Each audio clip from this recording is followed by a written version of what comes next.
नमस्कार मित्रों। ये हमारा जीवीएम सरदार सतम का चौथा वीडियो है। इससे पहले हम लोगों ने टाइप 1 डायबिटीज़ के मैनेजमेंट के बारे में चर्चा की है और टाइप 2 डायबिटीज़ क्या है और इसका इलाज की शुरुआत कैसे करते हैं उसके बारे में हम लोगों ने चर्चा किया है। इस वीडियो में हम एक जांच HbA1c या ग्लाइकोसाइलेटेड हेमोग्लोबिन के बारे में चर्चा करेंगे। हम ये देखेंगे कि ये ग्लाइकोसाइलेटेड हेमोग्लोबिन बनता कैसे है और इसकी क्या इंपॉर्टेंस है डायबिटीज़ के मरीजों के लिए। HbA1c मेजर किया जाता है हमारे वेनस सैंपल से और ख़ास बात यह है कि इसको मेजर करने के लिए हमें फास्टिंग रहने की ज़रूरत नहीं है। यह दिन के किसी भी समय मेजर किया जा सकता है। सुबह के समय, दोपहर के समय, शाम के समय आपने खाना खाया है या नहीं खाया है, इसकी वैल्यू इस पर डिपेंड नहीं करती, क्योंकि ये लास्ट 3 मंथ का आपका ब्लड शुगर कैसा रहा है एवरेज, इसके बारे में बताता है। और इसकी जो वैल्यू है डायरेक्टली कोरिलेट करती है हमारे माइक्रोवैस्कुलर कॉम्प्लिकेशन से, यानी कि डायबिटीज में जो कॉम्प्लिकेशन पैदा होते हैं उससे ये डायरेक्ट कोरिलेट करता है। इसका मतलब अगर कंसिस्टेंटली आपका HbA1c बढ़ा हुआ रहता है तो कॉम्प्लिकेशन होने के चांसेस ज़्यादा रहते हैं, और ये अगर कंट्रोल में रहता है तब कॉम्प्लिकेशन के चांसेस कम होते हैं। कॉम्प्लिकेशन की जैसा कि जानते हैं, ये आंखों में कैटरेक्ट कराता है, किडनी को खराब करता है, डायबिटिक न्यूरोपैथी कराता है, डायबिटिक फुट कराता है, ये सारे कॉम्प्लिकेशन है। इस्केमिक हार्ट डिजीज होता है। ये सब डायरेक्ट कोरिलेट होता है कि हमारी HbA1c की वैल्यू कैसी रही है। नीचे के एरो में आप देख रहे हैं, लेफ्ट साइडेड में ग्रीन एरो जो शो करता है कि ये नॉर्मल HbA1c कितना होना चाहिए। ये नॉर्मल HbA1c हमारा 5.6 तक होना चाहिए। 5.6 के ऊपर ही जैसे ही ये 5.7 होता है, ये प्री डायबिटिक रेंज में आ जाता है। प्री डायबिटिक रेंज 5.7 से 6.4 तक होता है, और जैसे ये 6.5% को क्रॉस करता है तो हम कहते हैं कि डायबिटीज हो गया और उसके मैनेजमेंट की बात करते हैं। HbA1c है क्या? बेसिकली ये हमारे ब्लड में आरबीसी के अंदर हेमोग्लोबिन होता है और इसके साथ शुगर अटैच हो जाता है, क्योंकि दोनों साथ साथ ब्लड में प्रवाहित होते हैं। हमारा हेमोग्लोबिन ऑक्सीजन कैरी करने का काम करता है और ये जो शुगर है शरीर के हर एक सेल्स तक एनर्जी पहुंचाता है, और दोनों साथ साथ ब्लड में प्रवाहित होते हैं। साथ साथ प्रवाहित होने पे ये क्या होता है, ये आप देख रहे हैं, ये जो आर्टरी के अंदर ये शुगर है, व्हाइट वाला शुगर है, और ये लाल आरबीसी के कण है। तो ये दोनों साथ साथ प्रवाहित हो रहे हैं और ये इनका नन एंजाइमेटिक ग्लाइकेशन होता है, मतलब ये ग्लूकोज इससे आरबीसी से चिपक जाता है कुछ परसेंटेज में। तो जितनी ज़्यादा वैल्यू ये शुगर की बढ़ेगी ब्लड में, उतना ही ज़्यादा ये आरबीसी से चिपका हुआ रहेगा। तो इस तरह से HbA1c या ग्लाइकोसाइलेटेड हेमोग्लोबिन की मात्रा बढ़ती चली जाएगी, और जितना ही कम शुगर रहेगा वो उतना ही कम अटैच होगा इस आरबीसी से। तो HbA1c की वैल्यू इस तरह से कम रहेगी। सीधा सा मतलब है कि अगर ये शुगर ब्लड में ज़्यादा है तो आरबीसी से कंजुगेट ज़्यादा करेगा, अगर ये कम है तो कम आरबीसी से कंजुगेट होगा। इस तरह से वैल्यू ज़्यादा शुगर होने पे HbA1c की वैल्यू ज़्यादा रहेगी, और अगर कम शुगर है ब्लड में तो HbA1c की वैल्यू कम रहेगी। डायरेक्ट कोरिलेशन है। ये क्या बताता है, HbA1c हमें लास्ट 3 मंथ में ब्लड शुगर हमारी एवरेज कैसी रही है उसके बारे में बताता है। हम लोगों ने अपने डायबिटीज मैनेजमेंट में अपने साथ क्या किया है, ये सारी कहानी कह देता है। ये बताता है कि हमने फील्ड में जा कर के एक्सरसाइज किया है, मेहनत किया है, या घर में बैठे रहे हैं। लास्ट 3 महीने में हमने पिज़्ज़ा, बर्गर या हाई कैलोरी डाइट लिए हैं, या अपने डाइट को रेस्ट्रिक्ट किया है। ये ये भी बताता है कि आपने शुगर की दवाइयाँ नियमित रूप से ली हैं या शुगर की दवाइयाँ छोड़कर निश्चित रहे हैं। तो ये 3 महीनों में ये सारी कहानी बता देता है, पिछले 3 महीनों की सारी कहानी बता देता है। पिछले वीडियो में आपने देखा ही है कि ये डायग्नोसिस में मदद करता है HbA1c की वैल्यू, और साथ में मॉनिटरिंग मतलब कि ब्लड शुगर हमारा कैसा रह रहा है, इसका कंट्रोल कैसा रह रहा है, इसके बारे में बताता है। ये क्लिनिशियन के पास अगर आप रिपोर्ट दे के जाते हैं अपने डॉक्टर के पास, तो वो डिसाइड करता है इसके आधार पे कि आपकी जो ब्लड शुगर की जो डोज है, दवाओं की डोज है, उसे क्या करना है, उसे घटाना है, बढ़ाना है या सेम रखना है। और ज़्यादातर जो डायबिटीज़ की दवाइयाँ हैं जैसे मेटफॉर्मिन और ग्लाइसिफेज, ग्लिबिन क्लामाइड, ग्लिपिजाइड, मेटफॉर्मिन की तो बात कर ही चुके हैं, ये सब की एबिलिटी होती है HbA1c कम करने की। और ज़्यादातर जो ये दवाइयाँ हैं शुगर की, वो HbA1c को 1 से 1.5 के बीच में ही कम करती है, 1 से 1.5% ही घटाती हैं। जैसे अगर मेटफॉर्मिन किसी को शुरू करते हैं और उसका HbA1c लेवल 8 है, तो उसकी वैल्यू घट के फिर 7 पे आएगी या 6.5 पे रहेगी। तो इस तरह से ज़्यादातर दवाइयों का वही हाल है, चाहे वो पायोग्लिटाजोन हो या SGLT2 इनहिबिटर हो या जेन्युविया हो, सारी दवाइयाँ शुगर की 1 से 1.5% के बीच में HbA1c घटाती है। मात्र इंसुलिन ऐसी दवा है शुगर की जो सबसे ज़्यादा इफेक्टिव है, और ये HbA1c की मात्रा 3-4% या उससे भी ज़्यादा, डिपेंड करता है कि कितनी इंसुलिन हम दे रहे हैं, वो घटा सकती है।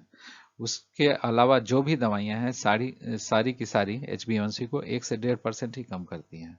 ये जो व्हील देख रहे हैं आप, इस व्हील में दिखाया गया है कि जब एवरेज HbA1c आपकी 6 रहती है, आपकी वैल्यू अगर HbA1c की 6 है, तो आपके लास्ट 3 मंथ का एवरेज ब्लड शुगर 126 के आसपास रहा है। अगर ये HbA1c आपकी 5 है, इसका मतलब लास्ट 3 महीनों में आपकी ब्लड शुगर एवरेज 97 रही है। इसी तरह से अगर HbA1c की वैल्यू 8 है, तो एवरेज ब्लड शुगर लास्ट 3 महीनों में आपका 185 के आसपास रहा है। इसी तरह से अगर HbA1c 10 है, तो आपका ब्लड शुगर एवरेज हमेशा से बढ़ा हुआ रहा है और 240 के रेंज में रहा है।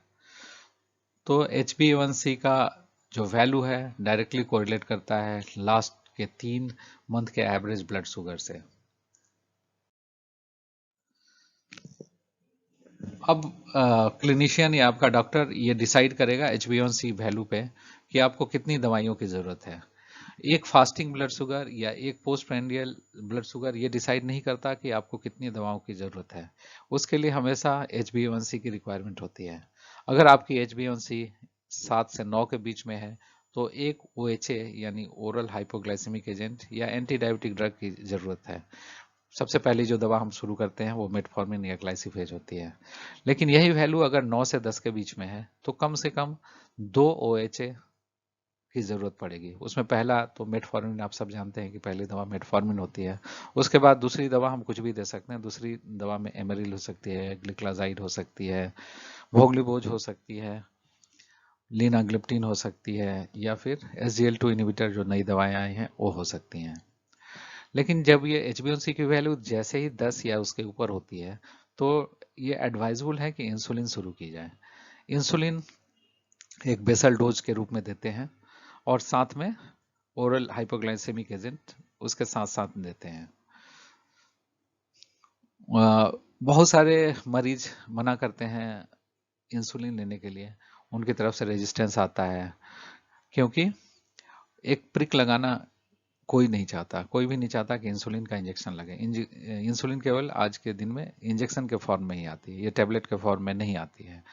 तो सारे मरीज का रेजिस्टेंस होता है कि नहीं डॉक्टर साहब, एक के बदले 2 दवा दे दीजिए, 2 के बदले 3 दे दीजिए, लेकिन टैबलेट ही दीजिए, हम इंसुलिन लेना नहीं चाहते।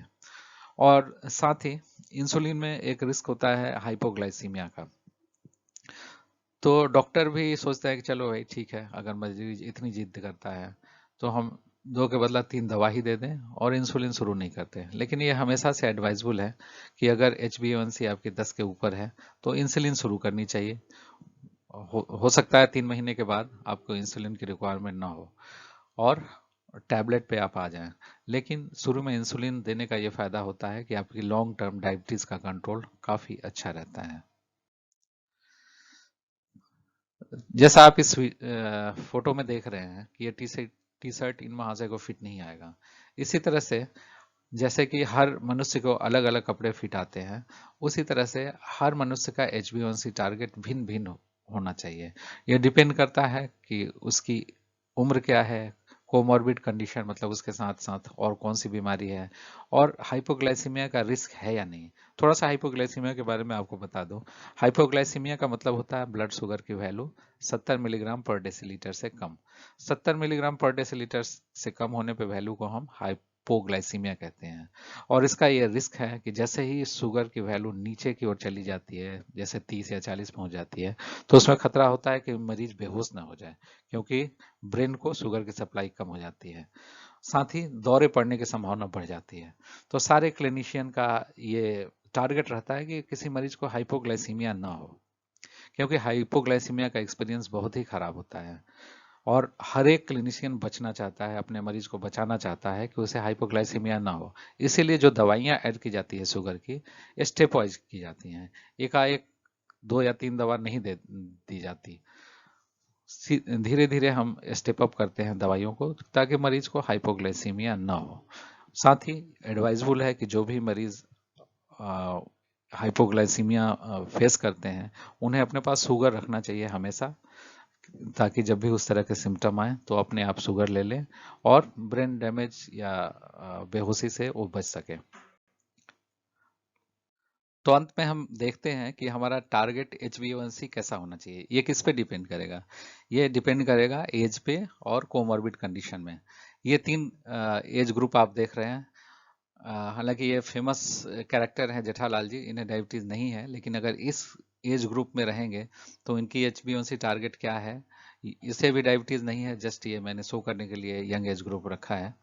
लेकिन अगर इस एज ग्रुप में होंगे तो इनका हम टारगेट क्या रखें, इसको बताने के लिए ये वीडियो बनाया है।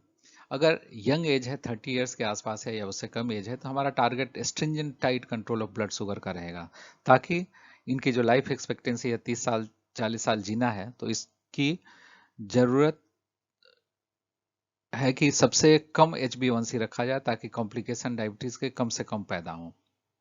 तो इनका टाइट कंट्रोल करने के लिए हम HbA1c 6.5 का टारगेट करेंगे। मिडिल एज में जबकि एज 50 साल के आसपास है, तो हम इसमें टारगेट रखेंगे 7 के आसपास का। और जो एक्सट्रीम एज है 75 साल या उससे ज़्यादा, हम इसमें लिबर्टी देते हुए कोशिश करेंगे कि HbA1c का टारगेट 7.5 तक रखें, क्योंकि इस उम्र में मनुष्य बहुत सारी दवाओं का सेवन करता है, जैसे ब्लड शुगर की दवा है, COPD है, थायराइड है, बहुत सारी बीमारियां घेर लेती हैं। इसलिए इस एज में हम बहुत ज़्यादा टाइट शुगर कंट्रोल करने की कोशिश नहीं करते और अपना थोड़ा सा लिबर्टी देते हुए HbA1c की वैल्यू का टारगेट 7.5 के आसपास रखते हैं।